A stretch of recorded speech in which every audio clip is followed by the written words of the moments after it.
Okay, in this section we're going to talk about the plates here that we have on the wall that really describe the process of cane cultivation all the way to the refining.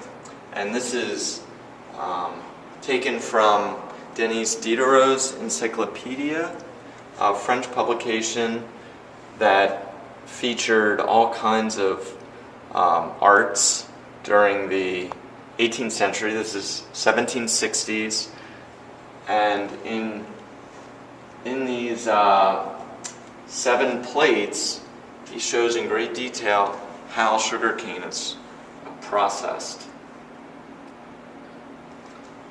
And so here you see some of the tools used for sugarcane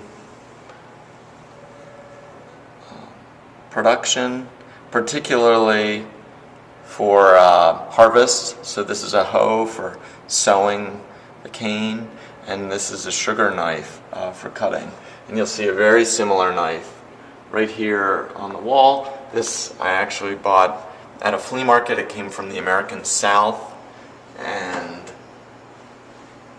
I bought it about a week before the show started at a local market in Old City. So it was very fortuitous to find one. You can see the blade is quite sharp, and that's why we've kept it out of the hands of young viewers. And this is another kind of machete, also 19th century, of the type used to cut cane in the tropics. This is a view of the entire plantation, sort of an idealized view. You have the plantation overseer's house, and then the workers' cabins. And these are slave cabins, of course. And there's another section in the show called Sugar and Slavery, which we will discuss. But then you have the cane fields, and then some of the processing houses.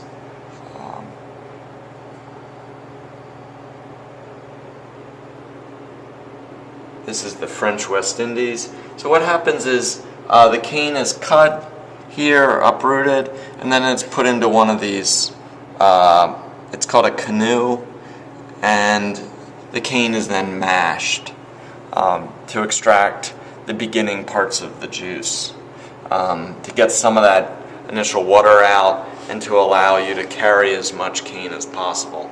At that time, a lot of the cane was being moved by hand if they didn't have horse or oxen. The next plate shows the mills for crushing the sugar cane. So the cane is then fed into these grinding mills. These would have been either stone or wood. And so in this case, these are donkeys or burros that are turning the crank on the mill to keep the cane sort of juicing.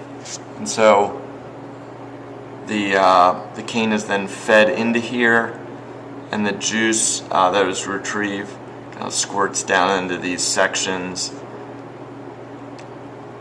This is another version. This is a water-powered mill of similar design. Again, the cane is fed by enslaved workers, typically African or native West Indies enslaved people. The cane then juices down into this trough and goes down the chute into the refinery. This is an ideal situation where the cane is being juiced and processed directly adjacent to the refinery. Often what happened is that the cane was juiced and the molasses spoiled and put up into hogsheads, which were then taken to North America or Europe for final processing at the sugar refinery. But what you'll see here is the whole process.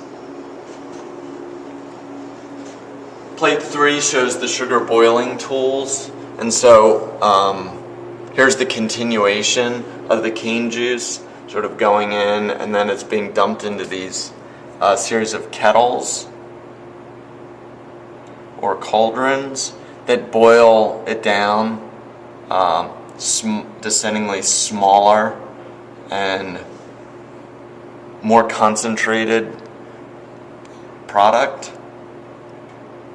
It's the process of taking all the impurities of the sugar. Skimmers and ladles for taking out impurities, much like this one that we have here, and you can actually see where this sugar boiling tool sat on the end of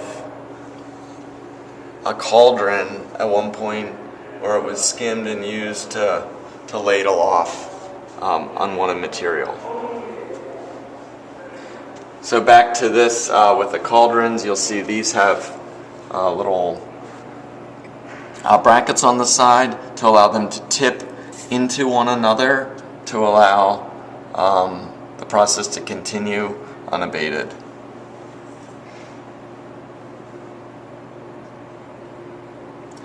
Here you'll see a still, not unlike whiskey stills of the 19th and 20th century. This is depicted here for distilling rum from the cane juice. So rum, in a sense, is a byproduct of the sugarcane industry. And one of the reasons that rum was so popular in colonial America, in particular New England, was the same slave and sugar traders were bringing molasses and rum from the Caribbean and selling or trading to merchants in the Northeast. Oftentimes, some of the less refined cast-offs from the refining process were distilled into making rum right on site. And so what wasn't going to be kept for white refined sugar was often used locally. All right, here's another view of the boiling room, and you can see these tools and these cauldrons in action. The worker here is skimming the cauldrons.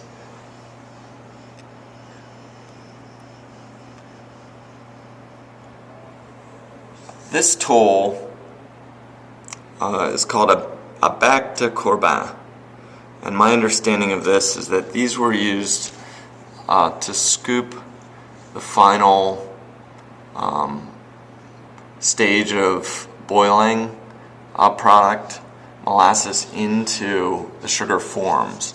And these are the forms. These are most likely earthenware forms. And so essentially they're pouring that product in sort of like a funnel into these forms.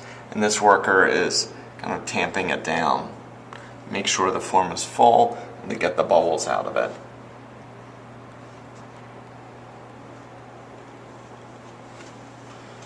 Plate 5 shows clarifying. Okay, so the refined sugar coming from plate 4, or the refined molasses I should call it, is being clarified with lime, alum, and water, and that's being pumped into here to make granulated white sugar. And here's a cross-section of the entire sugar house. This is helpful to see because you can see the mill from plate 2 for crushing the sugar cane going in, and this is the boiling room, and then product is coming up here and then it's being clarified, and we're going into what's next called the purgery. Purging meaning to rid the material of impurities in this case. And so here you have the sugar forms that we saw in the earlier plate. essentially the form, which is going to end up being the conical loaf, sits on top of one of these drip pots, and the molasses is being essentially cooked in this room. This is a stove, and it's drying it out, and the impurities in the molasses are essentially filtering down through the sugar cones into these drip pots, and this becomes whiter and clearer as you go. And this gentleman is using an awl to poke out and push through the extra impurities.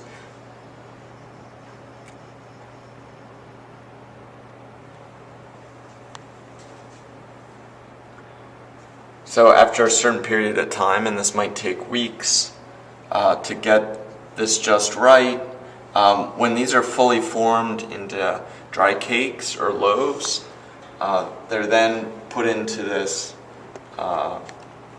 heating room, which uses steam to kind of crystallize the sugar. So it's been crystallizing, but this is the final step. They're trimmed into nice cones that could be available for retail sale, heated by means of an iron furnace, and then 8 to 10 days, and the sugar sits in the room. Upon curing, the loaves are then wrapped in paper for retail sale or packed into hogsheads, much like this one. This is known as a hogshead. We call them barrels in the 21st century. So these could be packed and shipped north for Western sale.